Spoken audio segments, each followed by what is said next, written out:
നമസ്കാരം, ഇൻഫോടെക്കിലേക്ക് സ്വാഗതം.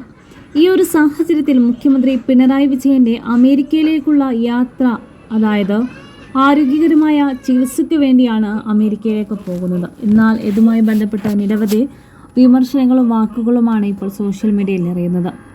എന്നാൽ ഇതുമായി ബന്ധപ്പെട്ട് വി.ഡി. സതീശൻ പ്രതിപക്ഷ നേതാവ് രംഗത്ത് വന്നിരിക്കുകയാണ്. മുഖ്യമന്ത്രി അമേരിക്കയിൽ ചികിത്സയ്ക്ക് പോയത് തെറ്റില്ലെന്ന് പ്രതിപക്ഷ നേതാവ് വി.ഡി. സതീശൻ. പെട്ടെന്ന് തീരുമാനിച്ചുള്ള യാത്രയല്ല എന്നും ഇന്നലെ മുഖ്യമന്ത്രിയെ വിളിച്ചിരുന്നുവെന്നും സതീശൻ പറഞ്ഞു. ചികിത്സയ്ക്ക് പോയതിനെ കുറ്റപ്പെടുത്താനാകില്ല. അദ്ദേഹം അസുഖം മാറി വേഗം തിരിച്ചു വരണം. പകരം ചുമതല കൊടുക്കേണ്ട കാര്യത്തിൽ മുഖ്യമന്ത്രിയും പാർട്ടിയുമാണ് തീരുമാനിക്കേണ്ടതെന്നും സതീശൻ മാധ്യമങ്ങളോട് പറഞ്ഞത്. സർക്കാർ ഇല്ലായ്മയാണ് ഇവിടുത്തെ അവസ്ഥയെന്ന് വി.ഡി. സതീശൻ വ്യക്തമാക്കി.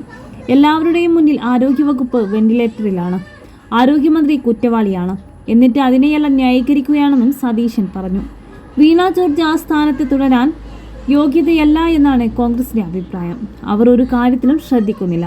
കോട്ടയം മെഡിക്കൽ കോളേജ് കെട്ടിടം പൊളിഞ്ഞു വീണ് മരിച്ച ബിന്ദുവിന്റെ കുടുംബത്തിന് പ്രതിപക്ഷം ധനസഹായം നൽകുമെന്ന് പ്രഖ്യാപിച്ചതിന് പിന്നാലെയാണ് സർക്കാർ ധനസഹായം പ്രഖ്യാപിക്കാൻ തയ്യാറാകുന്നത് എന്നും സതീശൻ വ്യക്തമാക്കി.